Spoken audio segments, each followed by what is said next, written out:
वंदे अहं श्रीगुरुयुतपदकमलं श्रीगुरून् वैष्णवांश्च श्रीरूपं सग्रजातं सहोगणरघुनाथं नीतं तं सजीवं स्वाद्वैतं सावधूतं परिजनसहितं कृष्ण चैतन्यदेवं श्रीराधाकृष्णपादं सहोगणो ललिता श्रीविशाखान्वितंश्च। জয় কানু ঠাকুর। আজ একটি শুভ দিন। যদিও কৃষ্ণ গৌর ও গৌর অনুরাগীগণের কাছে প্রত্যেকটি দিনই শুভ, কিন্তু তবুও আমরা সাংসারিক জীব, সংসারের বিভিন্ন অনিয়ন্ত্রিত জীবনযাপনকে নিয়ন্ত্রণের জন্য কিছু দিন আছে, যে দিনগুলোকে আমরা অন্য সব দিনের থেকে একটু পৃথকভাবে দিনটিকে পালন করা হয়। কারণ প্রতিটি ব্রত বা উপবাসের মধ্য দিয়ে আমাদের অনিয়ন্ত্রিত জীবনকে নিয়ন্ত্রণ করার জন্যই শাস্ত্রকারগণ, মুনি ঋষিগণ এই সকল বিভিন্ন বার, ব্রত, তিথিকে উপস্থিত করিয়েছেন। আজ হচ্ছে নিত্যানন্দ ত্রয়োদশী। আজ থেকে 880 বৎসর বাংলার পূর্বে 1395 শকে মাঘী শুক্লা ত্রয়োদশী তিথিতে শ্রী নিত্যানন্দ প্রভু বীরভূম জেলার অন্তর্গত একচক্র গ্রামে আবির্ভূত হন। এই নিত্যানন্দ প্রভুর আবির্ভাবের দিনটিকে সামনে রেখেই বৈষ্ণব ধর্মের উপাসকগণ, অর্থাৎ যারা ভাবকে পাওয়ার জন্য, ভাবের সংসারে ডুব দেওয়ার জন্য ব্রতী হয়ে বৈষ্ণব ধর্মে দীক্ষা গ্রহণ করেছেন, তাদের ক্ষেত্রে বটেই, এছাড়াও আরও যারা ভগবত অনুরাগী আছেন তাদের ক্ষেত্রেও এই দিনটিকে একটু অন্য পৃথকভাবে ভাবনা করে এই দিনটিতে আমার নিতাই চাঁদের স্মরণ মনন চিন্তন, যদিও নিতাই চাঁদের স্মরণ মনন চিন্তন বৎসরের প্রতিটি দিনেতেই আমাদের করা উচিত, কারণ নিতাই চাঁদের কৃপা ব্যতীত আমরা ভাবের সংসারে, ভাবের সাগরে ডুব দিতে পারবো না। তাই নিতাই চাঁদকে আমাদের নিতাই চাঁদের চরণে দেওয়ার মতন আমাদের কোনো সামর্থ্যই নেই। নিতাই চাঁদের চরণকে বন্দনার জন্য আমার চৈতন্য চরিতামৃতকার কৃষ্ণদাস কবিরাজজি, তিনি তার যে স্মরণের জন্য যেটি মহিমা খ্যাপন করেছেন সেইটি আমরা এখানে তুলে ধরব এবং বলবো। শঙ্কর্ষণ কারণর্তয়ুষায়ী গর্ভোদোষায়ী চ পয়োদ্দিশায়ী শেষস্যৌজস্বাংসৌ কলা সৌ নিত্যানন্দাক্ষ রাম শরণং মমাস্তু। মায়াতীতে ব্যাপী বৈকুণ্ঠ লোকে পূর্ণৈশ্বর্যৈ শ্রী চতুর্ভুজ মধ্যে রূপং যশৎ ভাতি শঙ্কর্ষণাখ্যং তাং শ্রী নিত্যানন্দ রামং প্রপদ্যে। আমার শ্রীল কবিরাজ দাস গোস্বামীজি কি বললেন, যে আমি নিত্যানন্দ রূপী বলরামের শরণ গ্রহণ করিতেছি, তাহারই অংশ বা কলা, কারণ সলিলসায়ী শঙ্কর্ষণ, গর্ভদোষায়ী বিরাট, ক্ষীরোদোষায়ী বিষ্ণু ও অনন্তদেব। আমি বলরাম রূপী শ্রী নিত্যানন্দের শরণ গ্রহণ করিতেছি। বলরাম শঙ্কর্ষণ রূপে বৈকুণ্ঠের চতুর্ভুজের মধ্যে বিরাজিত আছেন। এই চতুর্ভুজ অর্থাৎ বাসুদেব, শঙ্কর্ষণ, প্রদ্যুম্ন ও অনিরুদ্ধ সরৈশ্বর্যপূর্ণ, সর্বব্যাপী ও মায়াতীত বৈকুণ্ঠে তাহার নিত্য বিরাজ করিতেছেন। সুতরাং সেই রূপ নিত্যানন্দ প্রভুর চরণে বা আমরা সকলে প্রণতি জানাই, ভূমিষ্ঠ প্রণাম জানাই। সেই নিত্যানন্দ প্রভু যিনি ভগবান শ্রীকৃষ্ণের বিলাস মূর্তি, সেই ভগবান বিলাস মূর্তি এই ক্ষুদ্র দেহতে, এই ক্ষুদ্র জ্ঞানেতে সে অসীম সমুদ্র পারযুক্ত নিত্যানন্দের মহিমা কীর্তন করার মতন যোগ্যতা এ দেহের নেই।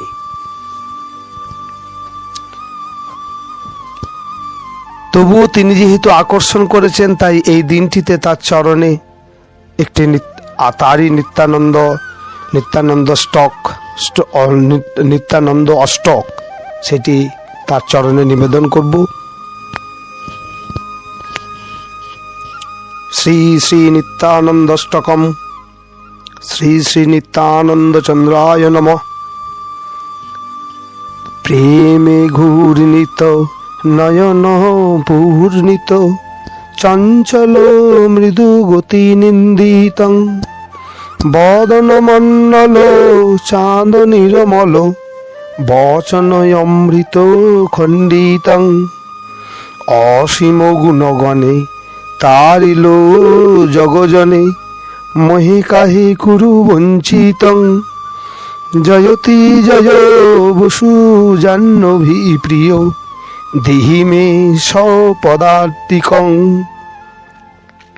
মিহিরমণ্ডল শ্রবণ কুণ্ডল গণ্যমণ্ডলে দুলিতং কিয়ে নিরূপম মালতীরদাম অঙ্গে অনুপম শোভিতং মধুর মধুমদে মত্ত মধুকর চারু চৌদিকে চুম্বিতং জয়তি জয় বসু জাহ্নবী প্রিয় দেহি মে সপদান্তিকং আজানুলম্বিত বাহু সুবলিত মত্ত করি বরনিন্দিতং ভাইয়া ভাইয়া বলি গভীর ডাকই কুরু দশ দিক ভেদিতং অমর কিন্নর নাগ নরলোক সর্বচিত্ত সুদর্শিতং জয়তি জয় বসু জাহ্নবী প্রিয় দেহি মে সপদান্তিকং ক্ষণে ওঙ্কৃত লম্ফলম্ফকৃত মেঘ নিন্দিত গর্জিতং সিংহ ডমরু ক্ষীণকটি তট নীলপট্ট বাস শোভিতং সোপহু ধূনিতীরে সমনে ধাবৈ চরণ ভরে মহি কম্পিতং জয়তি জয় বসু জাহ্নবী প্রিয় দেহি মে সপদান্তিকং অবনিমণ্ডল প্রেমে বাদল করলয়ব ধৌত ধাবিতং তাপি দীনহীন তার্কিক দুর্জন কেহ না ভেল বঞ্চিতং শ্রীপদ পল্লব মধুর মাধুরী ভকত ভ্রমর সুখপিতং জয়তি জয় বসু জাহ্নবী প্রিয় দেহি মে সপান্তিকং ও মণিমঞ্জরি চারু তরুলিত মধুর মধুর সুনাদিতং অতুল রাতুল যুগল পদতল অমল কমল সুরাজিতং তেজিয়ায় অমর অবনিহিম কর নিতায় পদ নখ শোভিতং জয়তি জয় বসু জাহ্নবী প্রিয় দেহি মে সপদান্তিকং যাহারো ভয়ে কলি ভূজগ ভাগল ভেল সবে হর্ষিতং তপন কিরণে জনু তিমির নাশই তৈছে কমল সুরজিতং দূরিত ভয়ে ক্ষিতি অবহি আতুর ভারতার করু নাশিতং জয়তি জয় বসুজাহ্নবী প্রিয় দেহি মে সপদান্তিকং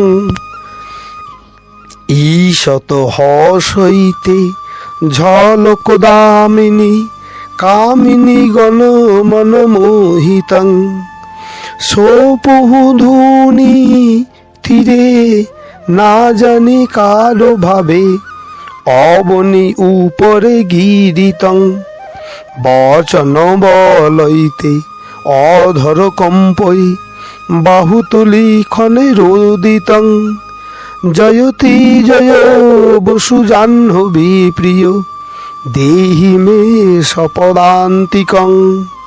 ইতি কৃষ্ণদাস কবিরাজ গোস্বামী বিরচিত শ্রী শ্রী নিত্যানন্দষ্টকং সম্পূর্ণম। জয় নিতাই চাঁদ কি, জয় নিতাই চাঁদ কি, জয় নিতাই চাঁদ কি। আমরা বহুবার বহু জায়গায় বৈষ্ণবীয় গ্রন্থের মধ্যে দিয়ে দেখতে পাই যে যেখানে আমার গৌরহরি নিজে মুখে বলছেন যে নিতাই চাঁদের চরণ না ধরিলে, নিতাই চাঁদের আনুগত্যে না গেলে আমাকে তো পাবেই না, বজ প্রেম তো দূর অস্ত। অর্থাৎ নিতাই চাঁদের করুণা যেদিন হবে। তাই এই প্রসঙ্গে আমার নরোত্তম দাস ঠাকুর, শ্রীল নরোত্তম দাস ঠাকুর, তিনি একটি পদ রচনা করেছেন। তিনি কি বলেছেন, এইটি আজ তাহার চরণে, আমার নিতাই চাঁদের চরণে নিবেদন করে এই ছোট্ট অর্ঘ্যটি যেন নিতাই চাঁদ কৃপা করে দর্শন স্মরণ গ্রহণ করেন এবং বৈষ্ণবীয় ভাবনায় প্রত্যেকেরই চরণে ভূমিষ্ঠ প্রণাম জানিয়ে আজকের এই ছোট্ট অর্ঘ্যটি সমাপ্ত করব। নিতাই পদ কমল কোটি চন্দ্র সুশীতল, যে ছায়ায় জগৎ জুড়ায়, হেন নিতাই বিনে ভাই রাধা কৃষ্ণ পাইতে নাই, দৃঢ় করি ধর নিতায়ের উপায়, সে সম্বন্ধ নাহি যার, বৃথা জন্ম গেল তার, সেই পশু বড় দুরাচার, নিতাই না বলিলে মুখে, বুঝিল সংসার সুখে, বিদ্যাকুলে কি করিবে তার, অহংকারে মত্ত হইয়া নিতাই পদ পাশরিয়া, অসত্যরে সত্য করি মানি, নিতায়ের করুণায় হবে ব্রজে রাধা কৃষ্ণ পাবে, ধর নিতায়ের চরণ দুখানি। জয় নিতাই চাঁদ কি, জয় নিতাই চাঁদ কি, জয় নিতাই চাঁদ কি। সুতরাং আমরা প্রত্যেকেই আমার গৌরহরির সেই নাম প্রভুর প্রতিষ্ঠার জন্যই তো আমার সংসারে তিনি অবতীর্ণ হয়েছেন, প্রেমের ঠাকুর। সেই গৌরহরির সেই নাম প্রভুর যে প্রতিষ্ঠা আমরা যার কাছ থেকে পেয়েছি, আমরা যার মধ্যে দিয়ে এই নাম প্রভুর কৃপা পাচ্ছি, তার যদি জয়ধ্বনি আমরা না দিই, তার যদি আমরা বৈষ্ণবীয় ভাবধারায় একে অপরকে সম্বোধন না করি, তাহলে কি আমরা সত্যিই নামের কৃপা পাব? এই প্রশ্ন কিন্তু আমাদের মনের ভিতরে স্বাভাবিকভাবেই তৈরি হয়। যদি নাম প্রভুর কৃপা পেতে হয়, তাহলে আমার নিতাই চাঁদের জয়ধ্বনি একমাত্র আমাদের মূল মন্ত্র। আর নিতাই চাঁদের জয়ধ্বনি যখনই আমরা দেব, তখনই নাম প্রভু এই অজ্ঞানী, অধম, মূর্খ, হীন জীবকে আমার নাম প্রভু কৃপা করবেন। জয় নিতাই, জয় কানু ঠাকুর, জয় গৌরহরি।